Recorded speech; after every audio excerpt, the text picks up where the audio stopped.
I gave him a kiss, and they rolled him away. And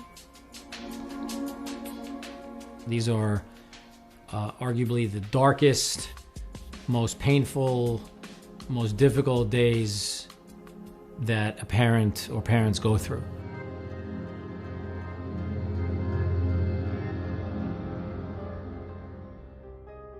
I brought him for a 15-month-old well visit, and I told the doctor, he's tripping a lot. And the doctor said, well, could be anything, some bruising, just keep an eye on it and let us know.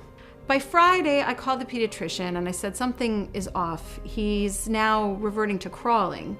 And by Shabbat, I was a mess. I was figuring something must be wrong.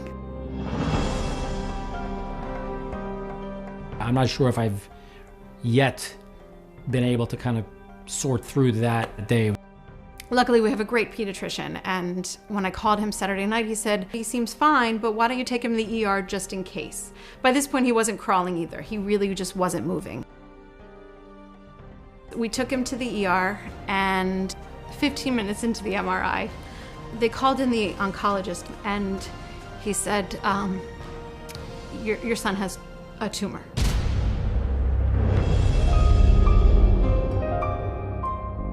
In the meantime, my husband was in New Haven at a wedding. Hearing my wife on the other end telling me that he's being wheeled into surgery, emergency surgery, it doesn't look good. I called him and I said, Zakai has cancer. I was flying down the highway, just bawling. His spinal cord was, I believe, 95% compromised, bordering on permanent injury, paralysis. And when we turned to doctors for guidance about where do they think this could go, they didn't have good answers for us. The oncologist on call told us that this was going to be a marathon, not a sprint, that it was going to be a process. I don't think we had any idea how much of a process the whole cancer world is involved in. It was February 12, 2012. I was fully employed after Zakai had gone through some surgeries, and we racked up an exorbitant medical bill.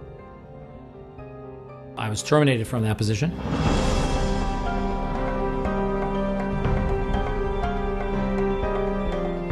We definitely got to a point where we needed help financially to get him the therapies that he needed on an ongoing basis, and also to deal with deductibles and co-pays and whatever else was needed. Word got out that I was terminated, and somehow somebody connected us with RCCS.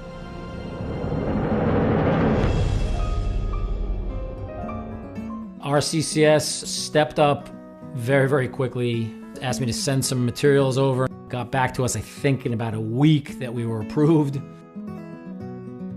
The pathology ended up being something called a plexiform schwannoma, which is not supposed to occur in a child that age, and it's not supposed to occur in that spot.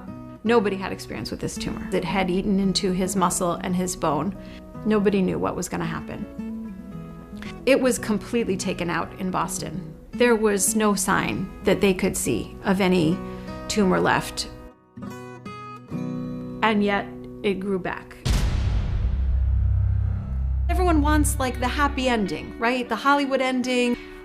And to hear that it had grown back, and there is no Hollywood ending.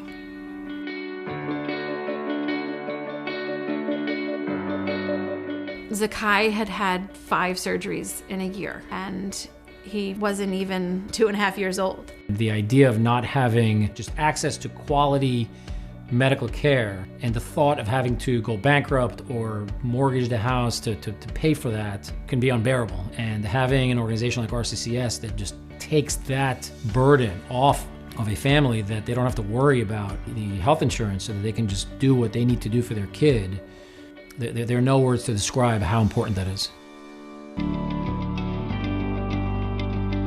Today, he's amazing. I don't know if it's because of what he went through, but little things don't faze him. He plays basketball right outside our house a lot. And he does karate, which is what his older 3 siblings were doing as well.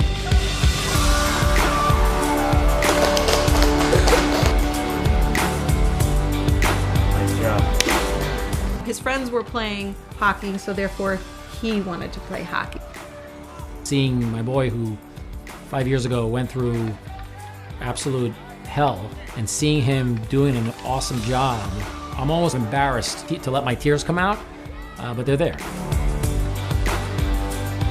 Even though in the last few scans, we've gotten good reports. We know that anything can happen. Anything can happen to Zakai, anything can happen to anybody. We just never know when cancer is going to hit.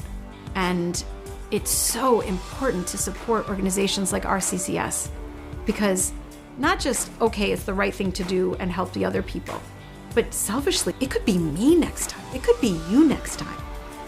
So don't shy away from helping out, because you're gonna want people there if it's you.